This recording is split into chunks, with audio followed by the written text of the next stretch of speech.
If you want this podcast free of ads, follow us now on patreon.com/David McWilliams. To understand the economy, you have to understand human nature. This podcast is powered by Acast. How you doing there?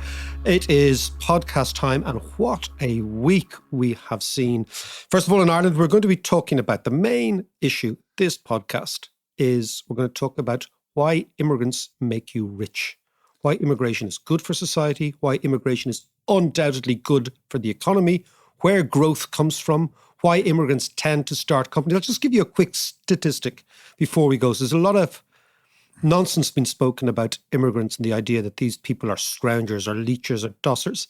Did you know that in America, of Fortune 500 companies, 40% of Fortune 500 companies have been set up by either first or second generation immigrants. Immigrants are not job takers, they are job creators. And we'll go on and discuss that very at important, length. Mac. It's really important. It's really important. How are you, Ed? I'm good. Good. Okay, good. But no, I'll tell you this, because, my grandparents came here, right? The thing about immigration is that immigrants come to a foreign country, to a host country that is generous enough to open their doors to them. They have no friends. They have no network. They have no contacts. And that's exactly what happened to my grandparents who came. And when I hear, they came from Scotland, not that far away, but they came without friends, without contacts, without any network to help them, right? And they came to Ireland for a variety of reasons. Exactly. Our culture, okay? But then, so am I not really Irish? Yeah. It's but it's not even that. It's even closer to home. Even closer to home than that is you and I. We're immigrants. We went to London. Yeah. And most of our mates from the 80s went to London or Australia or Romania, America, all over the place. Yeah, the Romanian was a bit of a peculiar one. Yeah, it was. Yeah, that was very well. Wasn't it? And listeners will know that this podcast is listened to all over the world. If you look at the geographical spread, and it's Irish people in the main, all over the world. Exactly. And I even looked that my parents had immigration papers to emigrate to Canada in the early 60s. Right. So, and they kind of got cold feet at the end. So I could have easily been. It got colder if they went to Canada. Little penguins walking around, little French-speaking penguins, because they had jobs in Montreal, right? Yeah. So the point is that the history of humanity, and this is the two things, and we'll deal with them. The history of humanity is travel, right? Humans migrate. We got up out of Africa on our hind legs and went for a stroll. Yeah. And we haven't stopped walking since, right?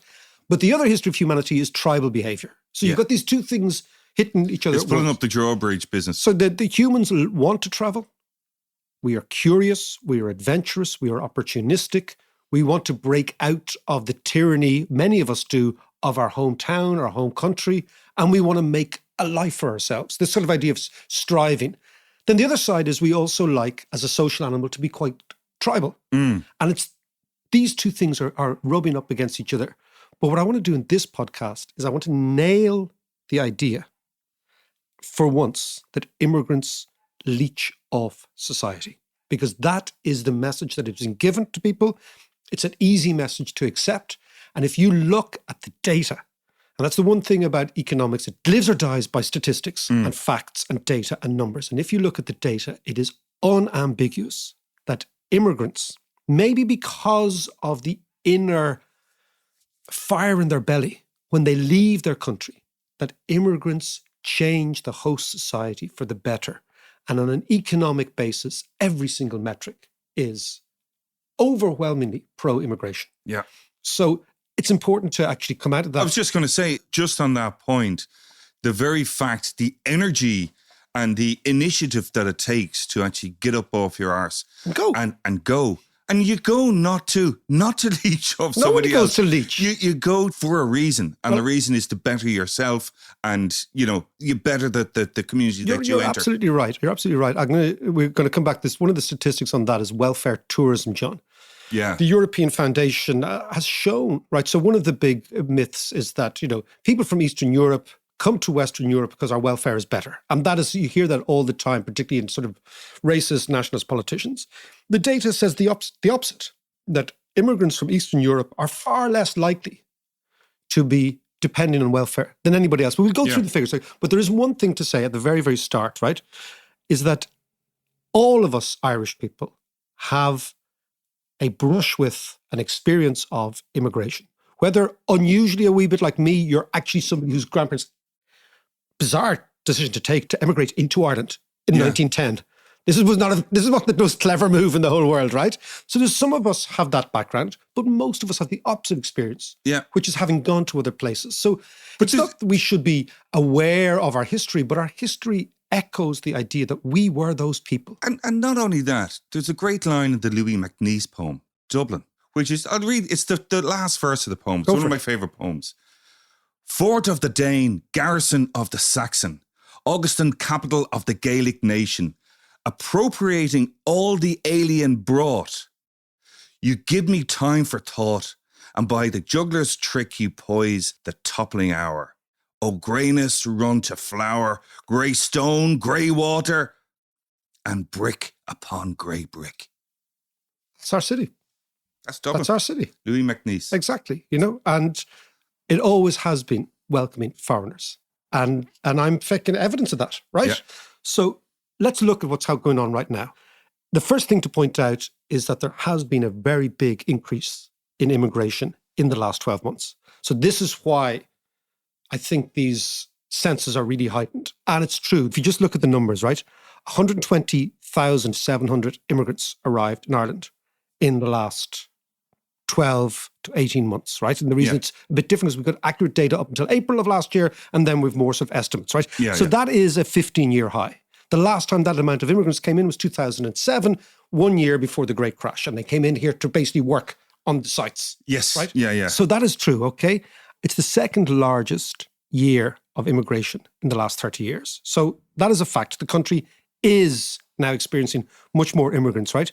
The majority of these people, John, came from beyond the EU or the UK, right? And that's largely from Ukrainians. So 28,000 Ukrainians came here from April. I think that's figured close to 60,000 or 65,000 now. So, I mean, if people feel that there are a lot of more foreigners here, it's true, there are, right? And in total, the immigrant population is 13.8% of the total population, which is about 768,000 people, right? And that is set to rise. The Fiscal Council of Ireland, who do all the projections for the future, they say that we're at about 13% now. The immigrant population will be about 17 or 18% in 2050. Okay. So that is the background noise. So it's definitely happening. Now, the question is, for Irish people, is that we are the country that has done probably the best in the world out of globalization.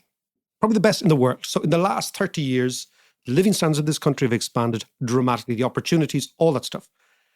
Globalization is a compact, which is free travel of capital, free travel of talent, open borders, and free trade. That's it. Yep. So that mix, whether you like it or not, has served this country extremely well, right?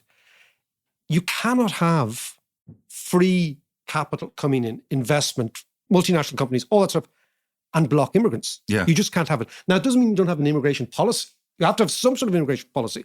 But this idea that you can actually cherry pick and say, we want that little bit of globalization, the one that's all the nice little, all the nice factories and Google and Facebook. We want that little bit, but we don't want the immigration bit. You can't have that because it's actually part of an overall package. And as I've always said, if we want to have a high wage, high skill society, we need to supplement our population with foreign talent. Now, we've done the low skill, low wage option. Yeah. Think the 1950s and 1960s, and it wasn't that pretty. So I think that, yes, there's lots of immigrants here. Yes, the figure is going up, but it's time now to nail this idea that immigrants are scroungers, or in some way leeches, or in some way dossers. Because, first of all, as you said, the fire in your belly, the type of person who comes... Absolutely, yeah. Is a get up and go type of person. Yeah. Right? They're not coming to sit in their Swiss. They're coming to actually generate opportunity for them and their families. And actually, that's what happens with my grandparents. They came up, my granddad was a sign writer, had a little business, little painter and decorator business. And then he phoned his cousins from Scotland, and they came over. And so that's what happens. Yeah, right? yeah, So yeah, eventually you do build your network, you build your family comes Yeah. over, but somebody has to go in the first place to the foreign place and deal with whatever. Yeah. And they are definitely, there's definitely barriers thrown up against you because you don't know. You know the way that people say, it's not what you know, it's who you know, Yeah. right? If you're an immigrant, much more likely you don't know anyone. So much more likely you start out and you're taught. You go into business on your own. This is why immigrants set up businesses. They don't set them up because maybe they want to, but they set them up because they have to. Yeah. Because they've no one to, look, don't worry, I'll phone Mick and he'll phone Tom and he'll give you a job or give your kid a start. Yeah. You don't have that. Yeah. So you actually are a complete self-starter as an immigrant.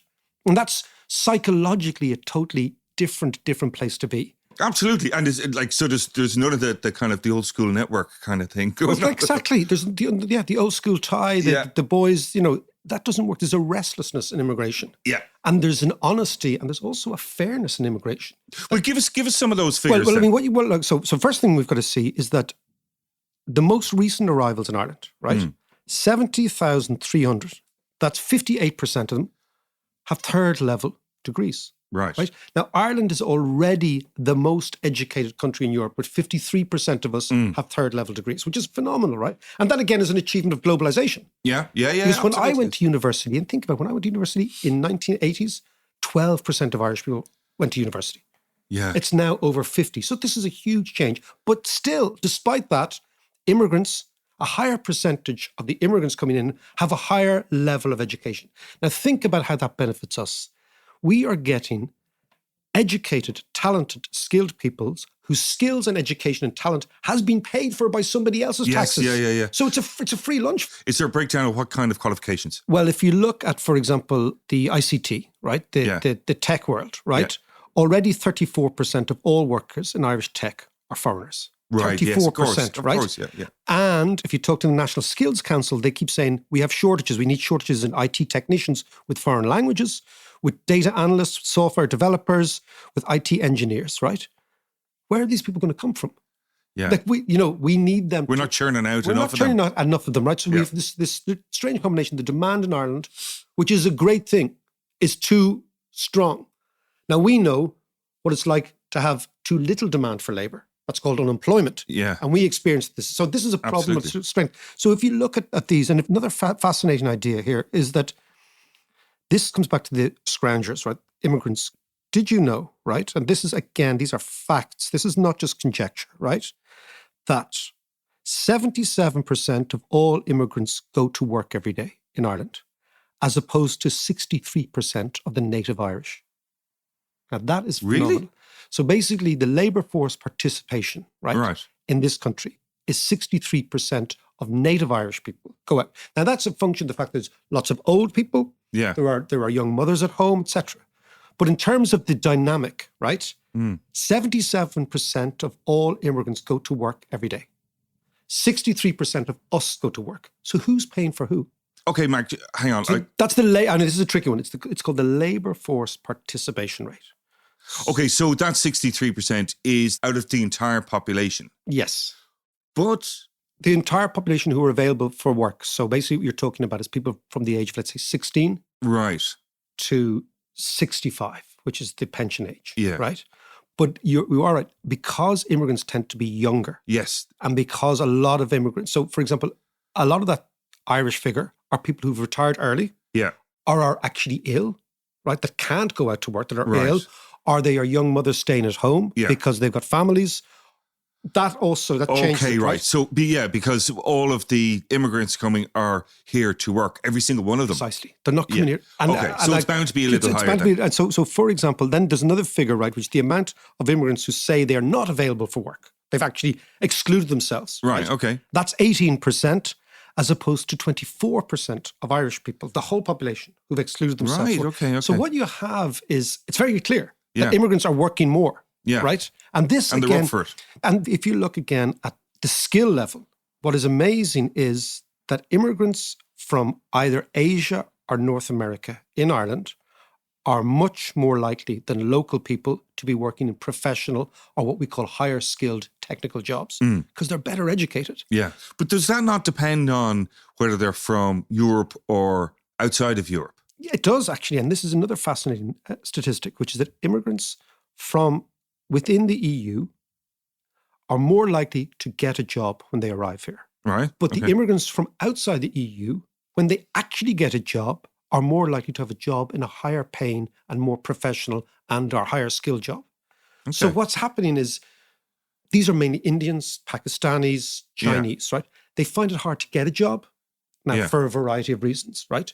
But when they do get a job, they get a higher skill job. Now, I think the reason is because the immigration process for them is much more strict. So they have to have points, they have to have skills. Whereas anybody from Eastern Europe can come because we're all in the EU.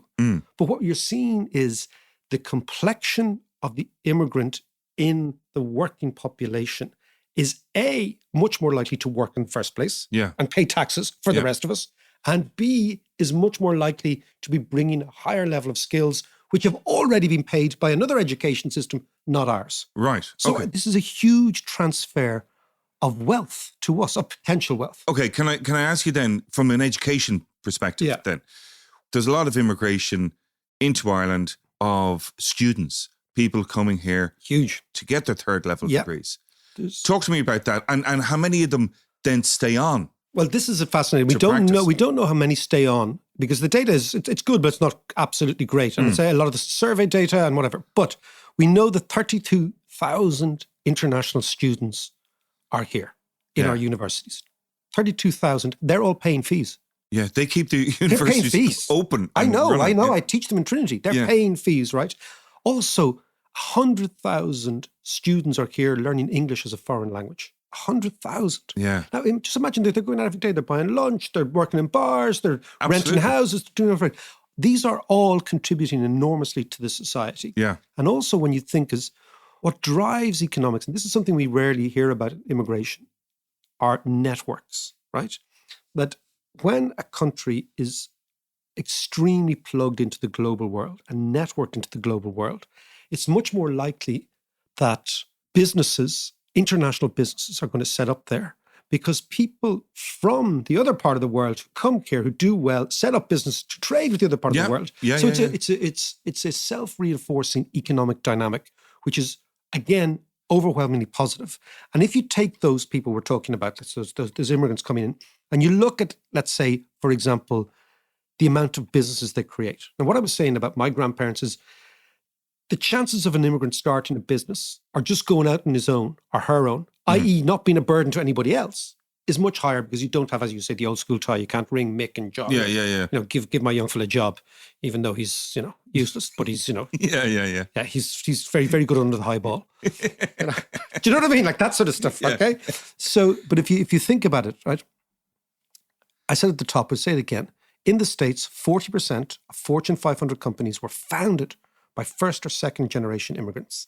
18% of all fast-growing tech companies in the UK were created by immigrants, by foreign founders, right?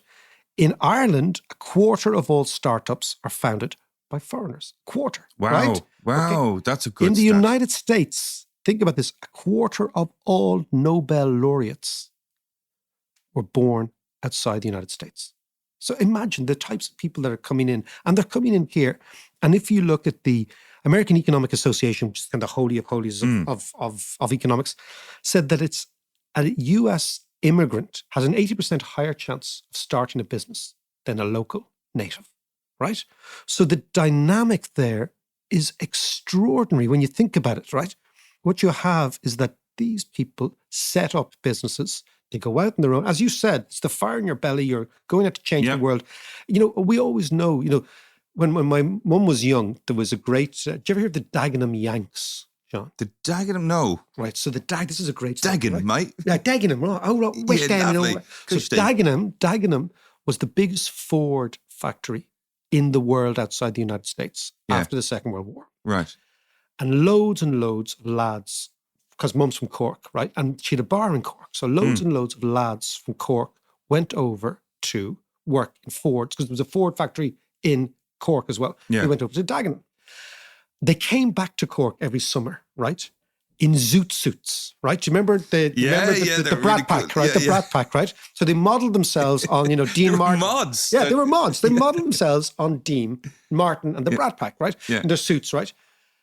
They were called the Dagenham Yanks, right? Because they looked like Yanks, right? Oh, fantastic. And my granddad, who owned the boozer, right, loved the Dagenham Yanks coming in because they'd spend a fortune. Yeah. 'Cause, Splashing the cash. big lads back. So if you think of the psychology, right, the Dagenham Yanks would come into the boozer and buy pints for everyone, right? Yeah. And granddad would be just raking it in, right? But the whole point was that the immigrant wants to come home successful. They don't want to come home poor. And the downside of that is all the hundreds of thousands of Irish men in particular, which we saw when we were kids on the tubes. I remember Finsbury Park tube station being full of Irish, down and out, guys drunk. Life just didn't go well and they couldn't come home. Yeah. And there's loads of them, they never come home. I remember a lot. We lived next door to one of them. He was taken in by an elderly Irish lady. But I often spoke to him and he told me his story about how he came over in the 50s and worked on the tube, building a tube on the railways, but kind of was lonely. He was a lonely old man. Immigration is lonely. Yeah. But he did the best he could. And then you slip through, and if the thing is, if you don't, we saw it over at Kilburn, Cricklewood when we were younger, it's not there anymore. You don't see it that anymore. But my point is that immigrants want to come home successful. Yeah. That's the whole point, right? Like the Yanks buying Gargle for the whole house, for the whole family. Yeah. My uncle was like that as well when he came home from America. Yeah, spending money. Yeah. You got it. That's the whole point. Like globally, right? The IMF have estimated there's 270 million people in the world are migrants, right? Are coming and going, right? So that is, and they generate, according to the IMF, income of $6.7 trillion. Wow. Now think about it. That means these people who are just 3.4% of the world's population contribute 9.4% of global income. Okay. So that is how self-selecting, it's this idea of the self-selection of immigrants, right? So John, if you take those IMF data, what you know is that the economic evidence is overwhelming that immigrants are positive for the host country. Yeah. They generate wealth, they generate tax revenue, they generate skill levels, they generate networks that we don't have. And they generate a little bit of friction too. Yeah, actually, let's talk about that. Yeah, I think it's important to look at some of the concerns that have been raised that are kind of the legit. last while. Yeah, okay. After this.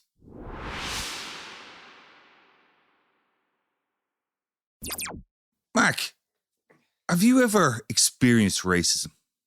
Against redhead people all the time. Okay, but that's a given.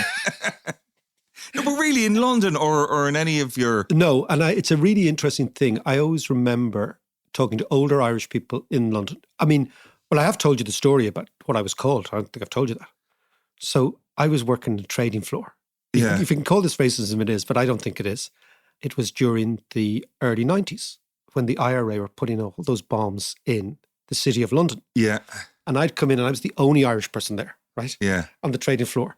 And I'd come in and you'd BBC Radio 4, you hear, IRA bomb and the Baltic Exchange or something like this. Yeah, your heart used to sink. And I think, oh, Jesus, I've got to go in now. And it's all English lads. Yeah. But you walk into the trading floor and all the Cockneys are in the trading floor. Yeah. So what I loved the Cockneys. I used to play football with them. And I'd walk in, I was kind of, do you know what my nickname was? Semtex. It wasn't Mick or Paddy or anything. It was all right, Semtex. And then I walked in there one night and I was walking in and I expected someone to say something. He goes, all right, Semtex, your blokes were up early last night. So there was all this banter, right? Yeah. Your blokes or whatever. But no, I never experienced it. Oh, I got a few. I have to say, you experience it? Yeah, I mean, not that often, but you know, fuck off, back to country, all that kind of stuff. I got it in America. Interestingly, waiting on tables in Boston. Yeah, that's weird. In Boston, a place called Joe's American Bar and Grill on Newbury Street. Wow, that's unusual. We'll move on from this, but there was a friend of my brother's, I think it was, during all that time where bombs going off in the UK and stuff, that he was a manager in some company and he fired a guy for whatever reason, you know. But how your man got him back was he rang the terrorist the MI5 line, and said this guy. And in fairness to him, that the coppers came around. They came around, but they sent him a note saying, "We're watching you. Would you mind popping into the station and we'll have a quick chat?" So your man went in, had a quick chat, cleared it all up, and moved on.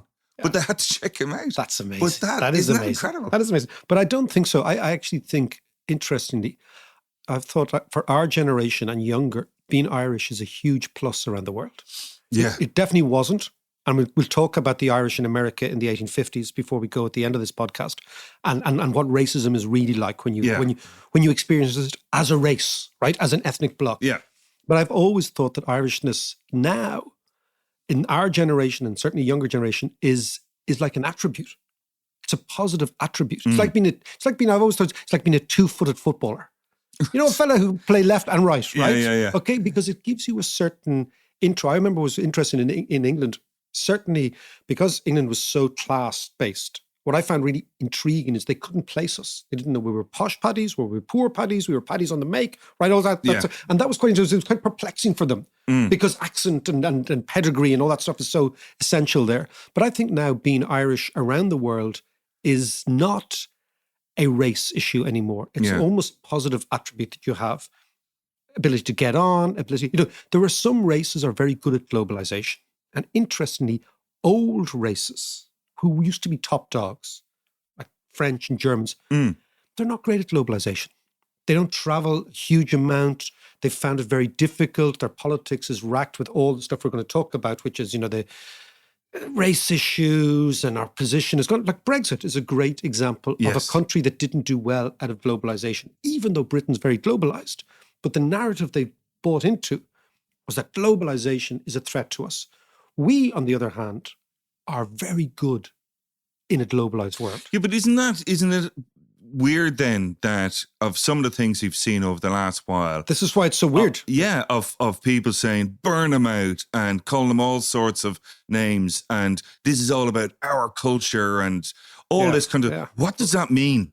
This is our culture? What does that mean? This is my culture as well. I can tell you what I think of your particular culture, that particular geezer. But what I think is, and it comes back to, so there are many very reasonable people in this country who are afraid of what I would call the other, right? They're afraid of the strange. Strange kind of discombobulates you because you don't really know, right? And they are very legitimate concerns too. You can't dismiss them. What I've just given you is a litany of the economic reasons. But, there is an expression that culture always trumps economics. Yeah. That your economics can be so accurate. But this is when we started to think culture, tribalism, my people, all that sort of stuff is really significant. And I think that if you decide that those reasonable concerns about who's coming into our community, who are these people, if they are not listened to, you will get many people up in arms. But if they are over listened to, right? That's the thing, you'll make a mistake, right? Yeah. Because there was a good point made recently that Jury's Hotel in Ballsbridge has been empty for, I'd say, 4 or 5 years. Mm-hmm. It's a massive hotel. Yeah. In the richest part of the country. Yeah.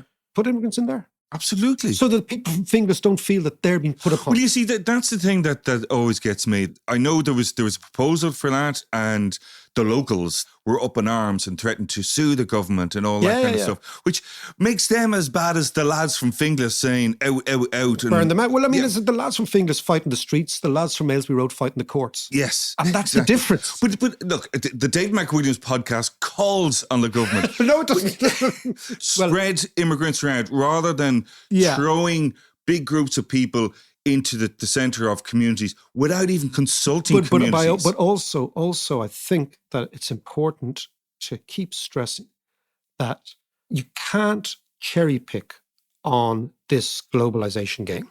Now, if you want to go back to the 50s and have pure white Irish and take people like me, who are the grandsons of immigrants, say, well, you're not really one of us, that's fine. Yeah. We'll go somewhere else. I'm very happy to do so, right? Because people will go somewhere else, right? Because you cannot stop the human urge to what I've always said, to back themselves in the global market. That's part of humanity. You have to also be cognizant of reasonable people feeling upset and scared and threatened, okay? That comes, I also think, just comes from a lack of knowledge. What is amazing is that once you meet somebody, your perception changes. Yeah, once you meet somebody from Africa, once you meet somebody from India, once you meet somebody from Afghanistan, once you meet somebody from Syria, suddenly all that racist stuff disappears. Yeah. Because they're just like us, with the same anxieties, the same fears, the same hopes, the same opportunities. Clearly, the issue here in Ireland is housing. We'll come back to it. Exactly. You build enough houses for everybody. People don't feel that some crowd are getting a better deal.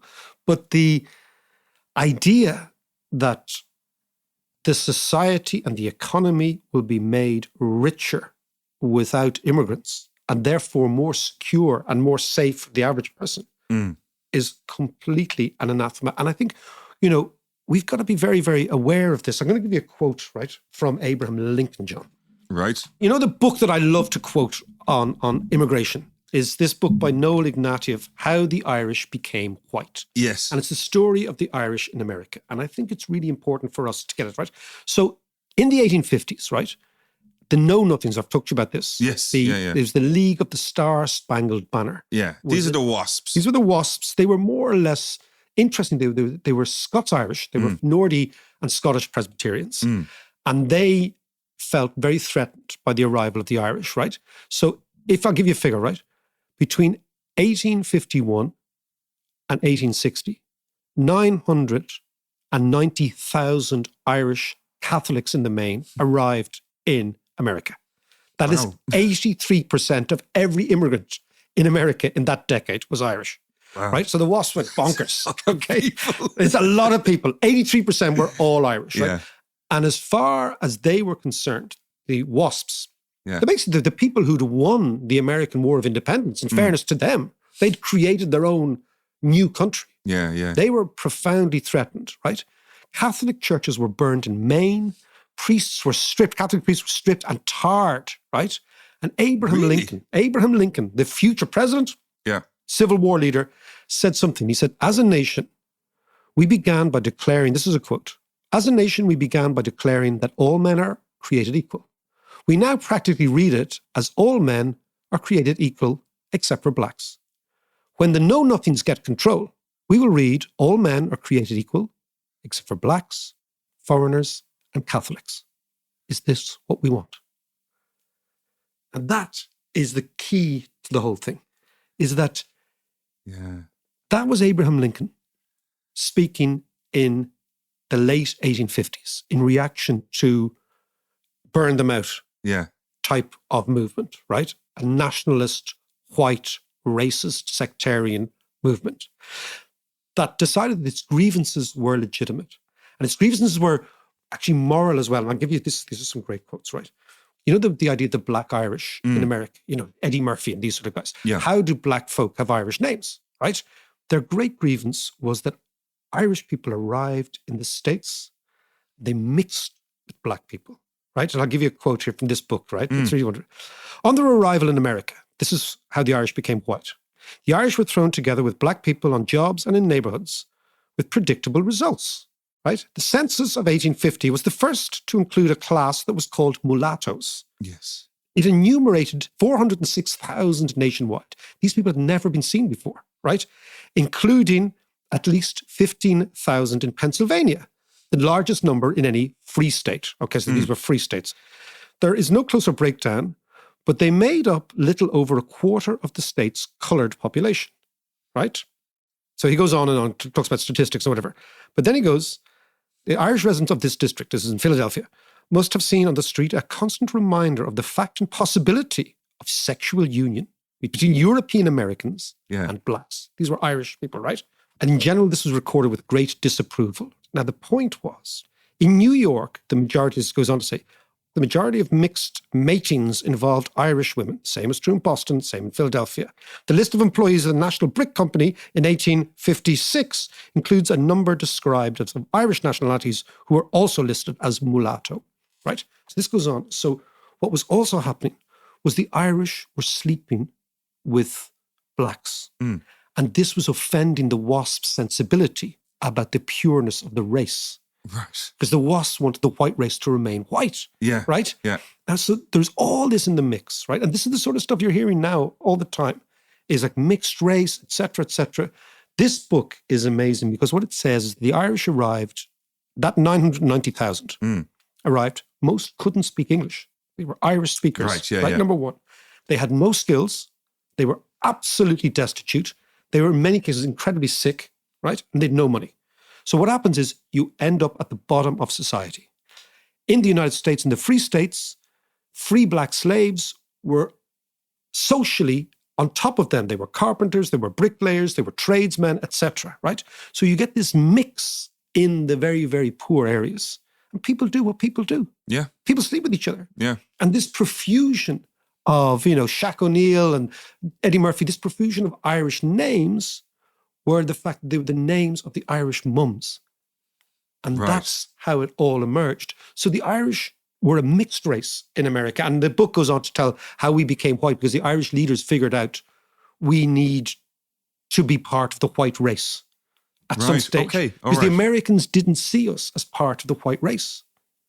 The expression, it's an awful expression to use in this, the Americans referred to us as smoked Negroes. Right. Jeez. That was the reference to Irish people, because we were seen as being so outside of all those punch cartoons about us. So when you ask me about racism, that's real racism. We never experienced that. We experienced and we've changed since then. But I come back to the idea, right? We have experience as a destitute nation. We have experience as an immigrant nation. We have experience of being welcomed into other countries. We know that the economics is overwhelmingly positive. So it behoves our political class, and I really think this, to communicate properly with people, tell them exactly what's going on, as you said. Yeah. The amount of people coming in, why they're coming in, how we're going to deal with them, but also to give them a sense that the nation is going to look different in 50 years' time. It's going to speak different. It's going to, in the same way as the nation is totally different to the nation we were born in. Yeah. Yeah, absolutely. The nation's completely different. Yeah. And it doesn't necessarily have to be a South African rainbow nation idea, but it's that we are going to become global citizens of a global world. And that doesn't threaten Irishness. In fact, Irishness is an attribute that has already proved itself in the global world to be very successful, and can be even more successful with the infusion of all these new people.